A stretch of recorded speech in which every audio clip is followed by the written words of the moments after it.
ಪಾರ್ವತಿ, ಈ ನಿನ್ನ ಪೂಜೆ ಇನ್ನೂ ಮುಗಿದಿಲ್ವನು? ಮುಗೀತು ಬನ್ನಿ ಸ್ವಾಮಿ, ನೀವು ಕೂಡ ನಮಸ್ಕರಿಸಿ ಆ ದೇವರಿಗೆ.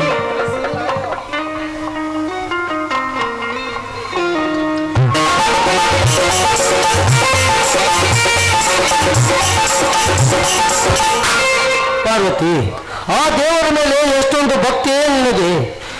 ಈ ನಿನ್ನ ಭಕ್ತಿಯನ್ನು ನೋಡಿದರೆ ಆ ಪರಶುವನ ಸತಿ ಸಾಕ್ಷಾತ್ ಪಾರ್ವತಿಯ ಪ್ರತಿರೂಪನೇ ನೀನು ಅಂತ ಅನಿಸುತ್ತೆ. ಅಷ್ಟೊಂದು ನನ್ನನ್ನು ಹೊಗಳಬೇಡಿ. ಯಾಕಂದ್ರೆ ಸರ್ವ ಜೀವಿ ರಾಶಿಗಳ ಅನ್ನ ಹಾಕಿ ಸಿರಿ ಸಂಪದನ್ನು ಕೊಟ್ಟಿರುವ ಆ ದೇವತೆಗಳಿಗೆ ನನ್ನನ್ನು ಹೋಲಿಸಿ ಮಾತನಾಡಬೇಡಿ. ಆ ಹಿರಣ್ಯಕಶಿಪು ದೇವರಿಂದ ವರವನ್ನು ಪಡೆದುಕೊಂಡ. ಮರಣವಿಲ್ಲದೆ ನಾನೇ ದೇವರು, ನಾನೇ ಸರ್ವಸ್ವರ ಅಂತ ಅಹಂಕಾರದಿಂದ ಮೆರೀತಿದ್ದ.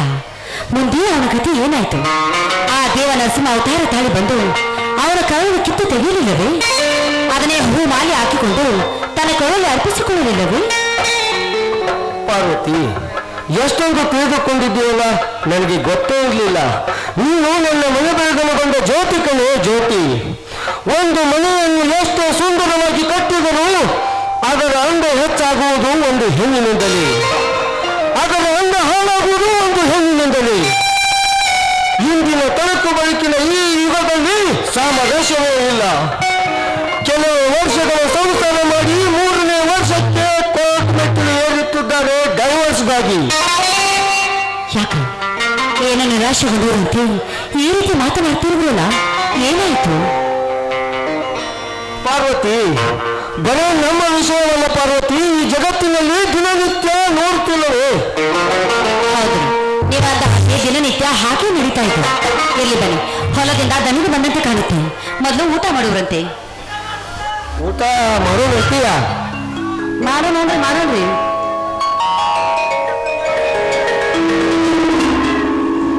ಹೃದಯ ನೀಡಿದಾಗ ಕೂಡಿದಾಗ ನನ್ನ ಜೀವ, ನಾನೇ ನಿನ್ನ ಭಾವ. ಹೃದಯ ನೀಡಿದಾಗ ಕೂಡಿದಾಗ ನೀನೇ ನನ್ನ ಜೀವ, ನಾನೇ ನಿನ್ನ ಭಾವ. ಅನುರಾಗ ಬಂದಾಗ ಹಾಡಾಗಿಯೇ ನಲಿದಾಗ ಗೆಳತಿ, ಬಾಳಲ್ಲಿ ಹಸರಾಗ ಆನಂದ, ಜೀವಂತರ ಸಜೀವನ.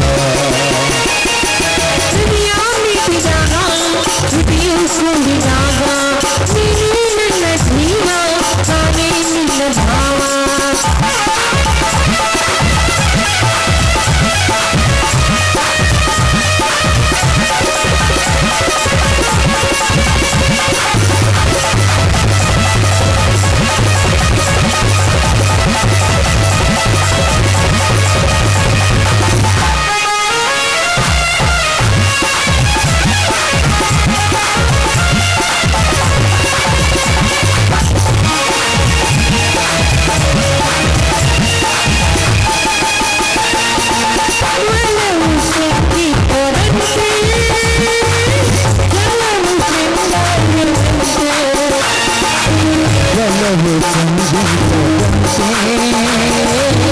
ಚಲೋ ಶೃಂಗಾರವಂತೆ ಸಾಗರ ಕಲ್ಪನೆ ಮನಸ್ಸಿನ ಭಾವನೆಯಲ್ಲೂ ಪ್ರೇಮದ ಆರಾಧನೆ. ಗೆಳತಿ, ಬಾಳಲ್ಲಿ ಹೆಸರಾದ ಆನಂದ, ಜೀವಂತರ ಸಜೀವನ. ಹೃದಯ ನಿಂತಿದಾಗ ಪ್ರೀತಿಯೇ ಸೇರಿದಾಗ ನೀನೇ ನನ್ನ ಜೀವ, ನಾನೇ ನಿನ್ನ ಭಾವ.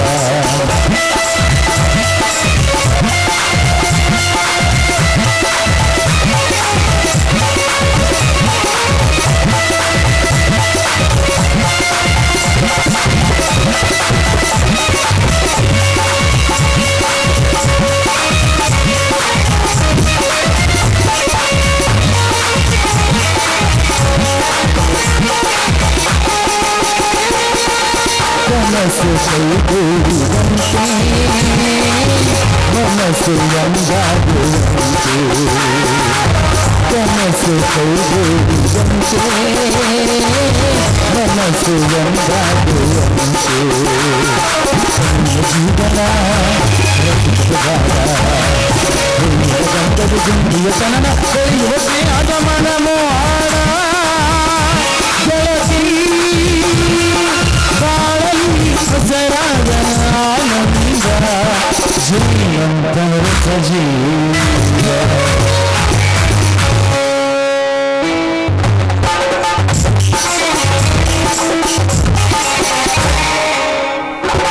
ಅಣ್ಣ ಅತ್ತಿಗೆ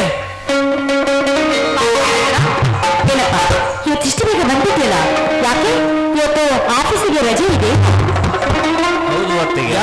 ಯಾಕೋ ತಮ್ಮ ಮೌನಾಗಿ ನಿಂತಿರಲಿಲ್ಲ? ಏನಪ್ಪ ಏನಾಯ್ತು? ಅಣ್ಣ ಈ ದುಷ್ಟ ವ್ಯವಸ್ಥೆಯಲ್ಲಿ ನನಗೆ ಕೆಲಸ ಮಾಡ್ಲಿಕ್ಕೆ ಆಗ್ತಿಲ್ಲ. ಅದೇ ಬೇಜಾರಣ್ಣ, ಅದೇ ಬೇಜಾರ. ತಮ್ಮ ಅಧಿಕಾರವಿರೋ ನೀವೇ ಹೀಗಂದರೆ ಹೇಗಪ್ಪ?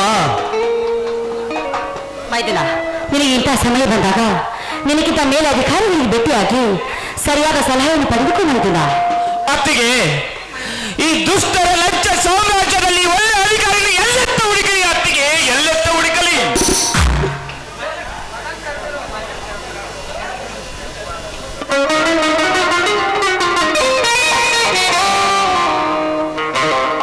ಪಾರ್ವತಿ, ನೀನೇನು ಅದರ ಬಗ್ಗೆ ಚಿಂತೆ ಮಾಡಬೇಡ.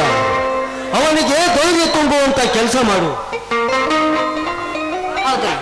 ಹೌದಪ್ಪ, ಸಮಯ ಬಂದ ಹಾಗೆ ನಡ್ಕೊಂಡ್ರೆ ಆಯ್ತು. ನೀನು ಕೂಡ ಅದರ ಬಗ್ಗೆ ಏನು ಚಿಂತೆ ಮಾಡಕ್ ಹೋಗ್ಬೇಡ.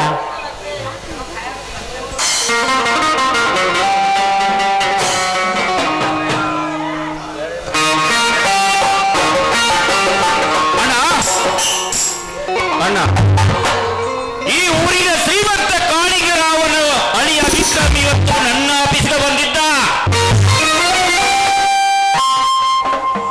ಊರಲ್ಲಿರುವ ಅಭಿವೃದ್ಧಿಗಾಗಿ ಕಾಂಟ್ರಾಕ್ಟರ್ ಅನ್ನು ಪಡೆದುಕೊಂಡಿದ್ದ. ಆ ಕಳಪೆ ಕಾಮಗಾರಿಗೆ ಸಹಿಯನ್ನು ಮಾಡಿಸಲಿಕ್ಕೆ ನನ್ನ ಆಫೀಸ್ಗೆ ಇವತ್ತು ಬಂದಿದ್ದಣ್ಣ. ತಮ್ಮ, ಅದಕ್ಕೆ ನೀನೇನಂದೆ? ಅಣ್ಣ, ಮೊನ್ನೆ ತಾನೇ ಹೊಸದಾಗಿ ಆಗಿರೋದು ಕಾಲೇಜಿನಲ್ಲಿ ಸಾವಿರಾರು ವಿದ್ಯಾರ್ಥಿಗಳು ಓದುವ ಕಾಲೇಜ್ ಅವನೇ ಟೆಂಡರ್ ಪಡೆದುಕೊಂಡಿದ್ದಾನೆ. ಅಲ್ಲಿ ಆ ಕಾಲೇಜ್ ಏನಾದರೂ ಕುಸಿದು ಬಿದ್ದರೆ ಬಡತನದಲ್ಲಿ ಹುಟ್ಟಿದ ಎಷ್ಟೋ ಮಕ್ಕಳು ಬೀದಿ ಪಾಲಾಗುತ್ತವೇನೆ. ಅದಕ್ಕೆ ನಾನು ಸಹಿ ಮಾಡುವುದಿಲ್ಲ ಅಂತ ಹೇಳಿದೆ. ತಮ್ಮ, ನಿನ್ನ ನಿರ್ಧಾರ ಸರಿಯಾಗಿದೆ. ನೀನು ಯಾರಿಗೂ ಹೊಂದಬೇಡ. ಸತ್ಯ, ನ್ಯಾಯ, ಧರ್ಮದಿಂದ ಬಾಳು. ಈ ನಾಡು ಜನರು ನಿನಗೆ ಬೆಂಬಲ ನೀಡ್ತಾರೆ. ಆಯ್ತಣ್ಣ, ನೀನು ಹೇಳಿದಂತೆ ಪಾಲಿಸುತ್ತೇನೆ. ಎಂತ ಪರಿಸ್ಥಿತಿಗೆ ಸಿಲುಕಿಕೊಂಡ್ರಪ್ಪ. ಯಾಕಂದ್ರೆ ಅವರು ಶ್ರೀಮಂತರು, ನಾವು ಬಡವರು. ನೀನು ಆಡೋ ಮಾತನ್ನು ಕೇಳ್ತಾ ಇದ್ರೆ ನನಗೆ ಯಾಕೋ ತುಂಬಾ ಭಯವಾಗ್ತಾ ಇದೆ. ಪಾರ್ವತಿ, ಏನ್ ಹೇಳ್ತಾ ಇದೀಯ ನೀನು? ಅವನಿಗೆ ಧೈರ್ಯ ತುಂಬುವಂತ ಕೆಲಸ ಮಾಡು. ಇಂಥ ಸಮಸ್ಯೆಯನ್ನು ಎಷ್ಟೋ ನಿಷ್ಠಾವಂತ ಅಧಿಕಾರಿಗಳು ಅನುಭವಿಸಿದ್ದಾರೆ. ಆಯ್ತಣ್ಣ, ನಾನು ಹೋಗಿ ಬರುತ್ತೇನೆ.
ಹಲೋ, ಏನ್ ಶಿವಪ್ಪ, ಆರಾಮದೇನಪ್ಪ? ತಮ್ಮ ಆರಾಮದೇನ? ನಮ್ಮ ದನಿಯಾರು ಇಲೆಕ್ಷನ್ಗೆ ನಿಂತಾರ. ಸಲುವಾಗಿ ನಿಮ್ಮ ಮಣಿತನ ಬರುವಂಗ ನೋಡಪ್ಪ, ಮಣಿತನ ಬರುವಂಗ ನೋಡ. ನಮಸ್ಕಾರ ಬನ್ನಿ ಬಂಧುಗಳು. ಬಡವರ ಮನೆಗೆ ಭಾಗ್ಯಲಕ್ಷ್ಮಿ ಬಂದಂತಾಯ್ತು. ಹೇಳಿ ಕಳಿಸಿದರೆ ನಾನೇ ಬರ್ತಾ ಇದ್ದು. ತುಂಬಾ ತೊಂದರೆ ತಗೊಂಡ್ರಿ ಅಂತ ಅನ್ಸುತ್ತೆ. ಏನ್ ಹೇಳ್ತಮ್ಮ, ನಿಮ್ಮ ದಗದಿದ್ದಾಗ ನಮ್ಮ ಸಾವುಕಾರ ಮನೆ ಕಡೆ ಹೆಂಗ್ ಬರ್ತಿರ್ಲ ಹಂಗ ನಮ್ಮ ದನಿಗ ಕೆಲಸ ಐತಿ, ಅವ್ರ ನಿಮ್ಮ ಮನೆ ಕಡೆ ಬರುವಂಗಾಗೈತಿ, ಮನೆ ಕಡೆ ಬರುವಂಗಾಗೈತಿ. ನೋಡ್ಸಿವಪ್ಪ, ಯುದ್ಧ ಮಾಡ್ಬೇಕಾದ್ರೆ ಯುದ್ಧ ಮಾಡಬೇಕು. ಊರು ನಡುವೆ ಅಲ್ಲ, ಗುಂಪು ನಡುವೆ ಅಲ್ಲ, ನಾನೇ ನಮ್ಮ ಮಾತೆ ಅಷ್ಟೇ. ಹುಲಿ ಬೆಸೆನಿ ಅಂತ ಶೋ ಕೊಡ್ತಾ ಇರ್ತೀಯಲ್ಲ, ಕಸಯ ನೀನು ಇಬ್ಬರು ಮಕ್ಕಳನ್ನ ಶೇಂಗಾಲಾಗಿದೆ. ಎರಡು ಶಿವ ಸ್ಟೇಜ್ ಮ್ಯಾಗದಾವ. ನೋಡ್ ಶಿವಪ್ಪ, ಯಾರಿಗೆ ಓಟ್ ಹಾಕ್ಬೇಕು ವಿಚಾರ ಮಾಡಿ ಹಾಕು. ನಮ್ಮ ದನಿಗಳು MLA ಆಗಿ ಬರುವುದು ಗ್ಯಾರಂಟಿ ಐತೆ. ಆಯ್ತು ಕವಿಗಳು, ನಾನು ನಿಮಗೆ ಓಟನ್ನು ಹಾಕುತ್ತೇನೆ. ಎಷ್ಟೇ ಆದರೂ ನೀವು ನಮಗೆ ಸಹಾಯ ಮಾಡಿದರು, ನೀವು ನಮ್ಮ ಊರಿನವರು.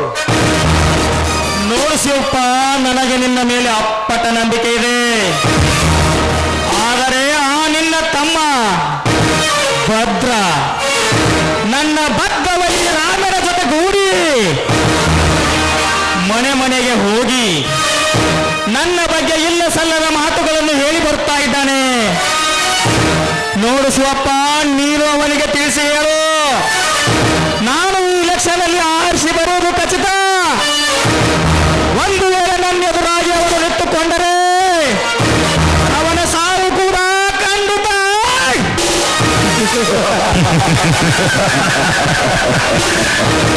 ಆಯ್ತು ಕವಿಗಳೇ, ಈ ವಿಷಯ ನನಗೆ ಗೊತ್ತಿರಲಿಲ್ಲ. ನಾನು ಅವನಿಗೆ ಬುದ್ಧಿ ಹೇಳ್ತೀನಿ. ನೋಡು ಶಿವಪ್ಪ, ಕರುಣೆಯಿಂದ ಬಂದು ನನ್ನ ಮನೆಗೆ ಬಂದು ಕೈ ಮುಗಿದು ಬೇಡಿಕೊಂಡರೆ ನಾನು ರಾಮನಿಗಿಂತ ಜಾಸ್ತಿ ಪ್ರೀತಿ ಮಾಡುತ್ತೇನೆ. ಆದರೆ ಒಂದು ವೇಳೆ ನನ್ನ ವಿರುದ್ಧವಾಗಿ ನಿಂತುಕೊಂಡರೆ ನಾನು ರಾವಣನಿಗಿಂತ ಕೆಟ್ಟವನಾಗಬೇಕಾಗುತ್ತದೆ. ಇವು ಎಲ್ಲ ಗುಣಗಳು ನನ್ನ ಹತ್ತಿರ ಅಡಗಿದೆ ಶಿವಪ್ಪ. ಆಯ್ತು ಕವಿಗಳೇ, ನೀವೇನು ನನಗೆ ತಿಳಿಸಿ ಹೇಳಬೇಕಾಗಿಲ್ಲ, ನಿಮಗೆ ಓಟ್ ಹಾಕ್ತೀನಿ. ಶಂಭುಲಿಂಗ, ಶಂಭುಲಿಂಗ, ಹೇಳಿ ಸಾಹೇಬ್ರ, ಹೇಳಿ. ಶಿವಪ್ಪನಿಗೆ 20,000 ರೂಪಾಯಿ ಕೊಡೋಣ.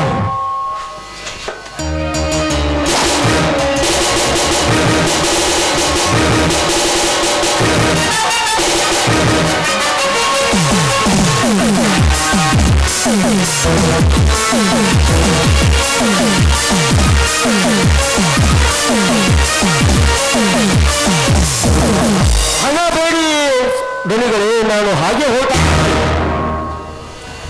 ಶಿವಪ್ಪ, ಹಣ ಇಲ್ಲ ಈ ಜಗದಲ್ಲಿ, ಏನು ತಗೋಲ್ಲ.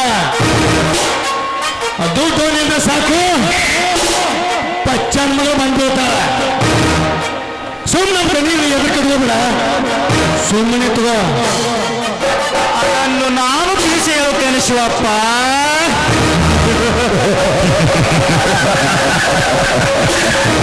ನಾನು ಹೇಳಿದಂತೆ ನೀನು ನಡೆದುಕೊಂಡರೆ ನಿನ್ನ ಸಂಸಾರ ಸುಖದ ಸಾಗರ.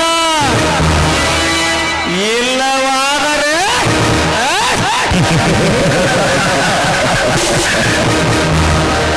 ಈ ನಿನ್ನ ಮುತ್ತಿನ ಹೆಂಡತಿ ಪಾರ್ವತಿ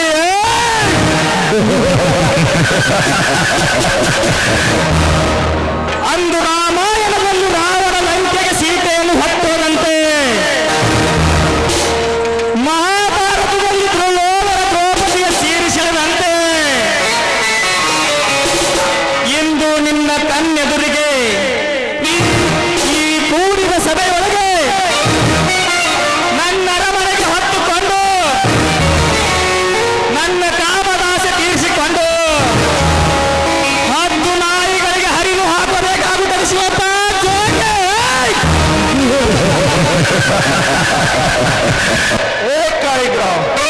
ಏನು ಅರಿವ ನನ್ನ ಅತ್ತಿಗೆ ಅಣ್ಣನ ಎದುರಿಸ್ತಿ ಆಮದರೆ ಎಂದು ಹೆಣ್ಣನ್ನು ಮುಂದಿಟ್ಟುಕೊಂಡು ಆಟವಾಡುವವರನ್ನು ಏನೆಂದು ತೆರೀತಾರೆಂದು ನಿನಗೆ ಚೆನ್ನಾಗಿ ಗೊತ್ತು, ನನಗೂ ಗೊತ್ತು. ಲೇ ಮಗನೇ, ನಮ್ಮವ್ವ ನಮ್ಮಪ್ಪ ನಮ್ಮನ್ನು ಕಂಡು ಸ್ವಂತ ಆಡಬಾರ್ಲೇ ಮಗನೇ. ನಾವೇನೋ ಕೈಗೆ ಬಳಿ ಕೊಟ್ಟಿಲ್ಲ. ನೋಡ್ ಶಿವಪ್ಪ, ನಿಮ್ಮ ತಾಮ ಹೆಂಗ್ ಮಾತಾಡ್ತಾನ.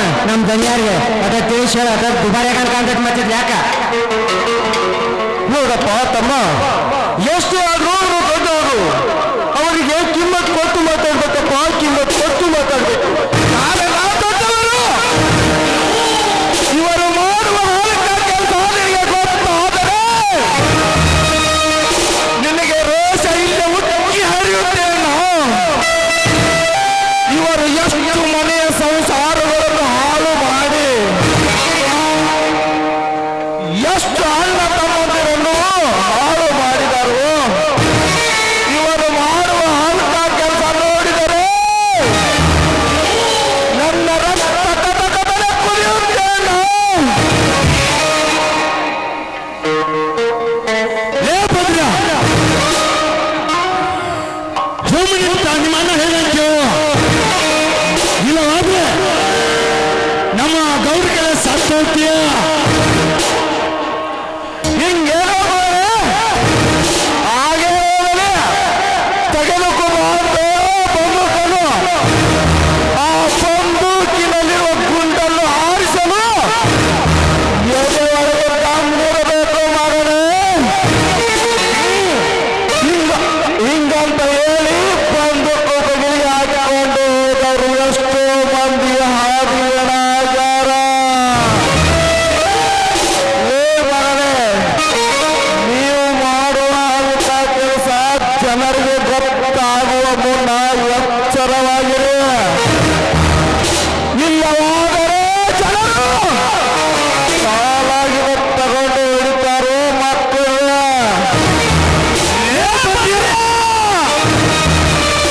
ನಮ್ಮ ಎದುರಾಗಿ ನಿಂತು ಮಾತಾಡ್ತೀಯ ಮಗನ? ಇಷ್ಟೊಂದು ಸತ್ವ ನಿಮಗೆ ಎಲ್ಲಿಂದ ಬಂತಲೇ ಮಕ್ಕಳ?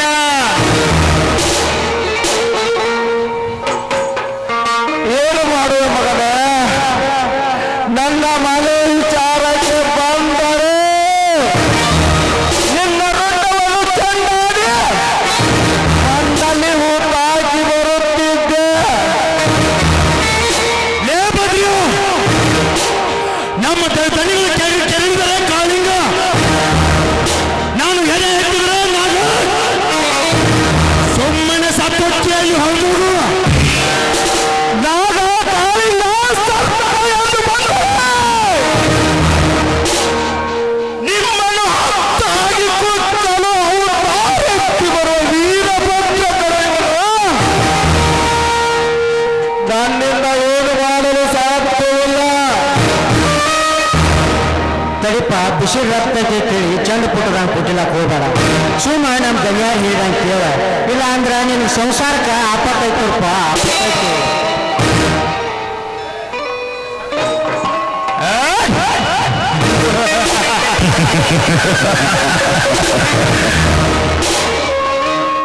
ಭದ್ರ, ನಾನು ಹೇಳೋ ಮಾತನ್ನು ಸರಿಯಾಗಿ ಕೇಳಿಸಿಕೊ. ನಿಮ್ಮನ್ನ ಯಾಕೋ ಇವರಿಗೆ ಹೆದರುತ್ತಿದ್ದಾರೆ. ಅತ್ತಿಗೆ ಹೆತ್ತ ತಾಯಿ ಸಮಾನ ಎನ್ನುವ ಮಾತೇ ನಿಜವಾದ್ರೆ, ನಾನು ನಿಮಗೆ ತಾಯಿನೇ ನಿಜವಾದ್ರೆ, ನಾನು ಕೈ ತುತ್ತು ಮಾಡಿ ಉಣಿಸಿದ ರಕ್ತ ನಿನ್ನ ಮೈಯಲ್ಲಿ ಹರಿಯುವುದೇ ನಿಜವಾದ್ರೆ, ಪ್ರಸಂಗ ಬಂದಾಗ ಇವನು ರುಂಡವನ್ನು ಹಾರಿಸಿ ನನಗೆ ಮುಖವನ್ನು ತೋರಿಸು.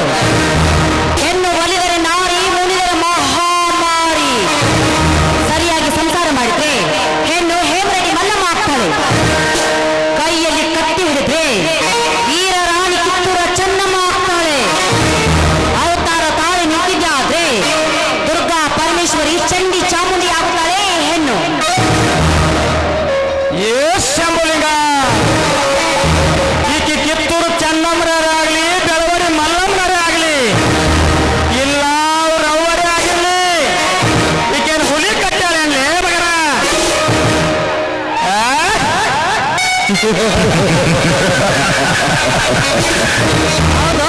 ನಿಮ್ಮೆಲ್ಲರ ಪಾಲಿಗೆ ನನ್ನ ಮೈದನ ಹುಲಿನೇ.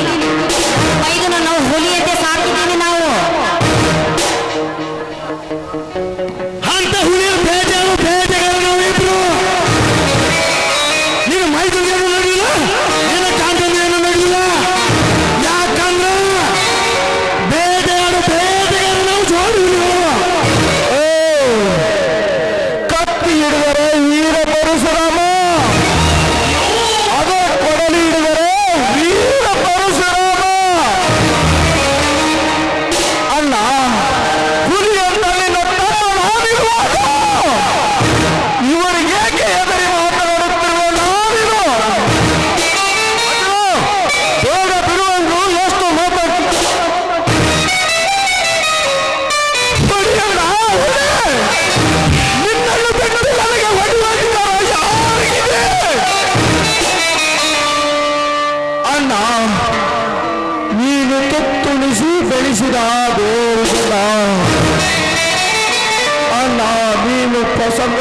ಹೂವನ್ನು ಇವರ ರುಂಡವನ್ನು ಚೆನ್ನಾಗಿ ಬಿಡುತ್ತೇನೆ. ಇವರಿಗೆ ಎದುರು ಬೈದ್ಯಾ ನೀನು?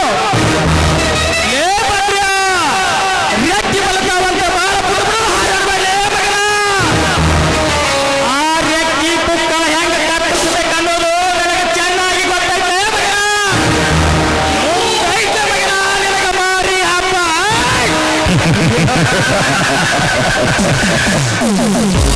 ಏ ಬದ್ರಿಯ ಚಂದ ತೈಲಕ್ಕೆ ನಾವೇ ಕ್ರಿಕೆಟ್ ಬಾಲ್ ಚಂದ ಅಂತ ತೆಗೆದಿಲ್ಲ ಒಂದ ಹೊತ್ತು ಹೊರದಿಲ್ಲ ಸ್ವಚ್ಛವಾಗಿ ಹಣ್ಣಾಗಿಲ್ಲ ಲೇ ಮಗಳೇ, ನಿಮ್ಮ ಎಲ್ಲರ ರುಂಡವನ್ನು ಇಂದಿನ ನಾಳೆ ತೆಗೆಯೋನು ನಾನು. ಇದನ್ನು ನಿಮ್ಮ ಎದುರು ಬರೆದಿಟ್ಟುಕೊಳ್ಳಿ ಮಕ್ಕಳ್ರೆ. ಲೇ ಭದ್ರ, ಸಮಯ ಸಾಧಿಸಿ ಹೊಂಚು ಹಾಕಿ ಸೇಡು ತೀರಿಸಿಕೊಂಡರೆ ಆಯ್ತು. ಹೋಗೋಣ.